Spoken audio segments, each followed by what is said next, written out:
Guys, we are less than 10 days away. I'm getting excited. You don't know what I'm talking about? It's Metal Gear Solid Delta. I've actually been... As soon as it was announced, Loki, I kind of had my eye on it, because I was like, damn, Metal Gear coming back. I was like, I kind of got to check it out, no matter what. Even if I don't fuck with Konami, I kind of got to check it out. And yeah, them remaking MGS 3 was a really good choice.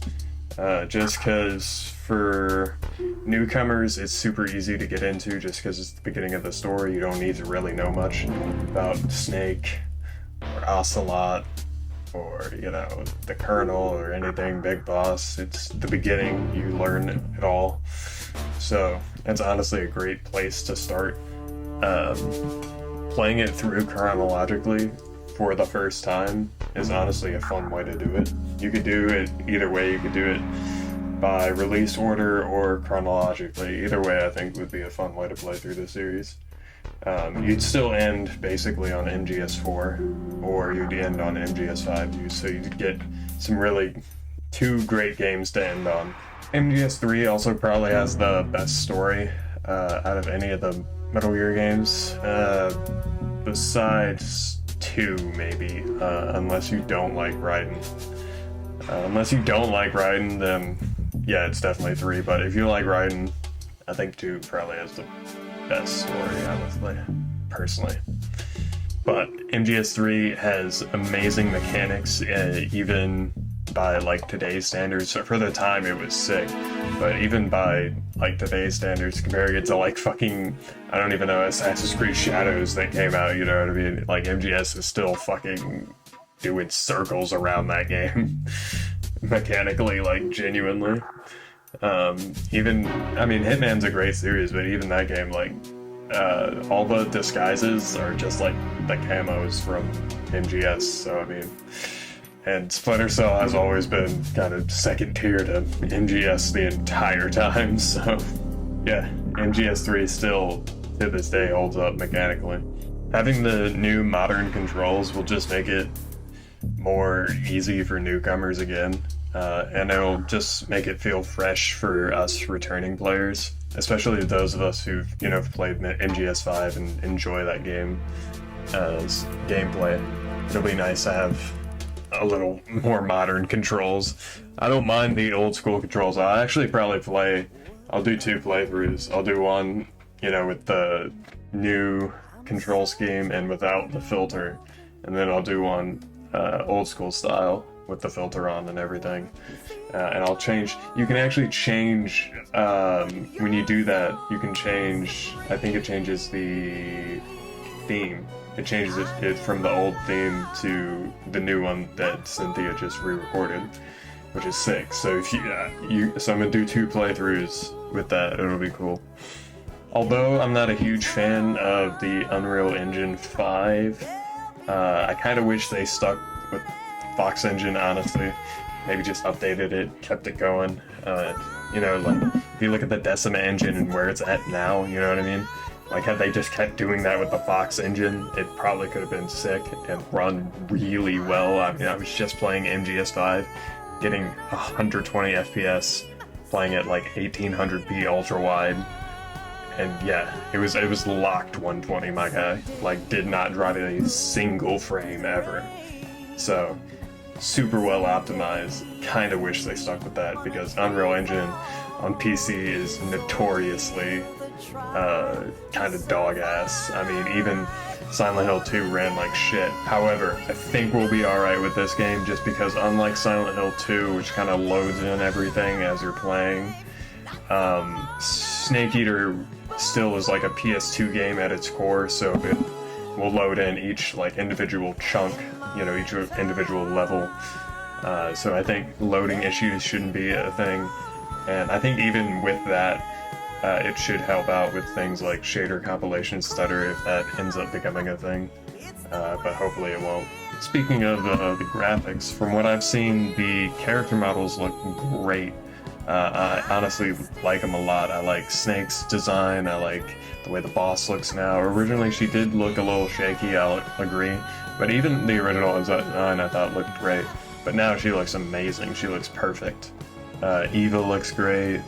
Ocelot looks a little shaky, but Vulcan looks good. Even the more side characters like Major and Paramedic look really good.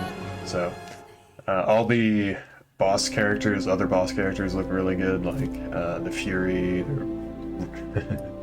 Sorry, I've been watching Perfect Stealth. I was just gonna say the Rage. God damn it. But yeah, all the boss characters look amazing. Even the Sorrow looks pretty good.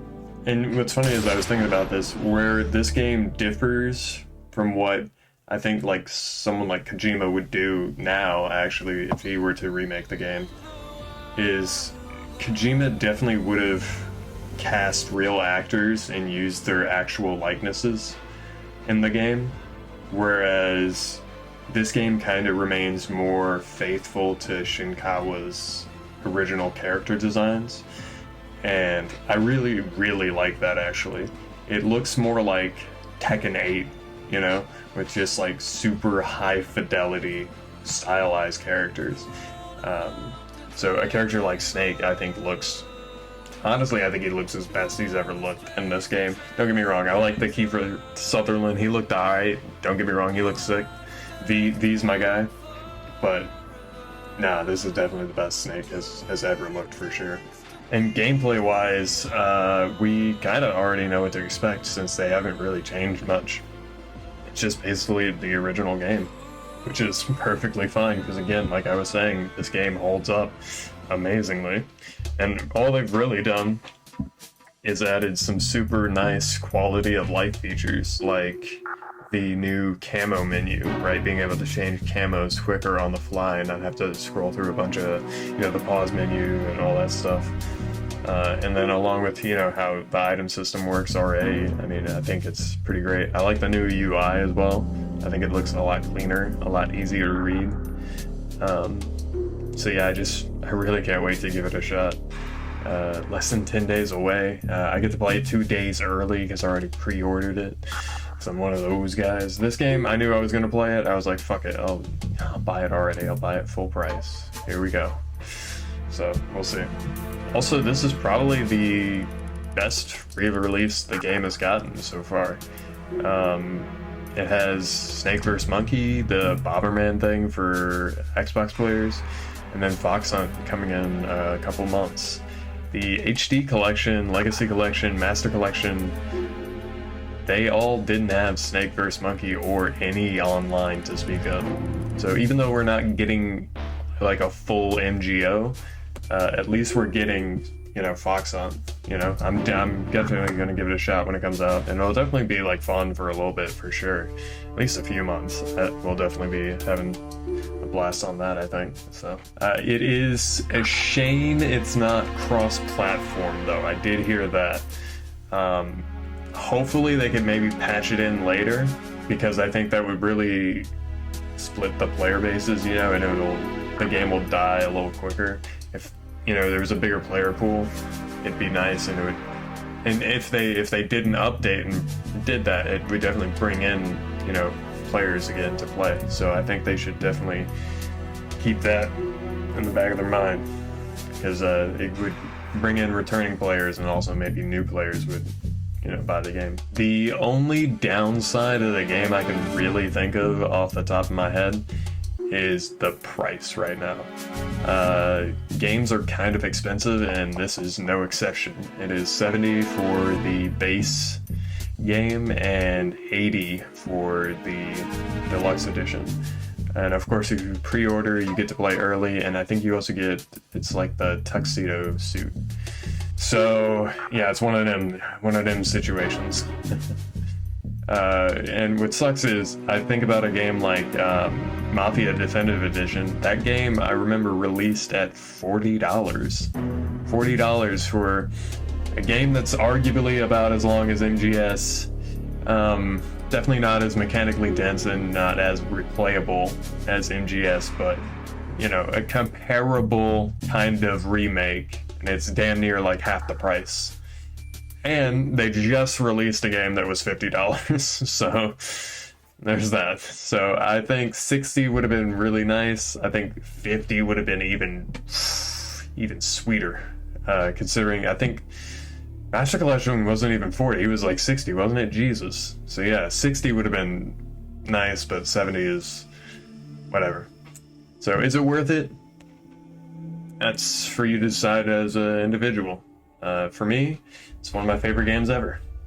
It getting remade, $70, definitely worth it. 80 for a couple of bonuses. My favorite suit, Peace Walker suit, which my first game was Peace Walker. That was the first game I ever played on the old PSP. Classic.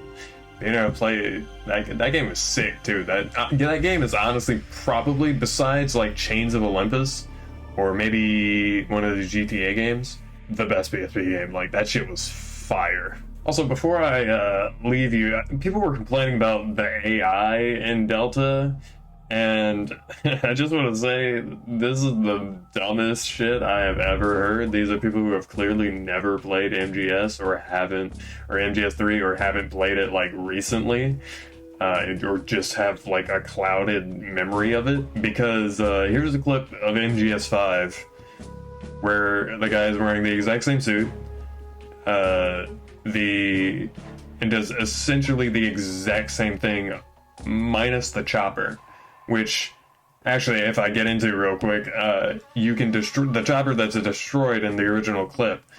If you don't destroy it there, right, which most players might not think to, it actually comes back later and is on your ass in a certain part of the game, like way later. If you destroy it then, it's not on your ass. Gameplay. Kojima was the GOAT like a while ago, my guy. Like, he had made a name for himself with those games. Like, you don't think they're mechanically dense? You could destroy, like, food supplies, storage facilities, like ammunition caches, all that to weaken enemy troops. They'll have, like, shittier weapons, they'll be, like, hungry, so they, like, and then they'll, like, call for backup less. Like, there's a bunch of mechanics. Also, you have to, like, throughout the entire game, you have to constantly worry about Snake's health. You have to heal him, worry about his injuries, treat them correctly. You have to fucking eat, like, all the time to make sure he's not hungry. You have to make sure he doesn't get sick, bruh, because if he gets sick or if he's hungry, guess what? He'll sneeze or his fucking stomach will growl, bruh. And he will give away his position to enemies. Dude, when I played MGS2 for the first time, and this motherfucker sneezed after I shot the fire extinguisher, bro, that shit blew my mind. I was like, Kojima, this game came out before I was fucking born, my nigga. Like, oh my god, you were thinking that much? Like, sick. It was such a sick moment, because as a player who played MGS, having already heard about all the cool nuances and mechanics of the game, seeing like something like that, which was like new to me as an experience, and I was like, damn, that nigga was kind of cooking. That nigga was kind of cooking. Yeah, and in like MGS, the only thing V has to, like, what does V have to worry about? He gets to spend all day in the combat zone and not eat a damn thing, you know what I mean? Like, he doesn't have to worry about shit. All this man needs is his fucking Phantom cigar. That is it.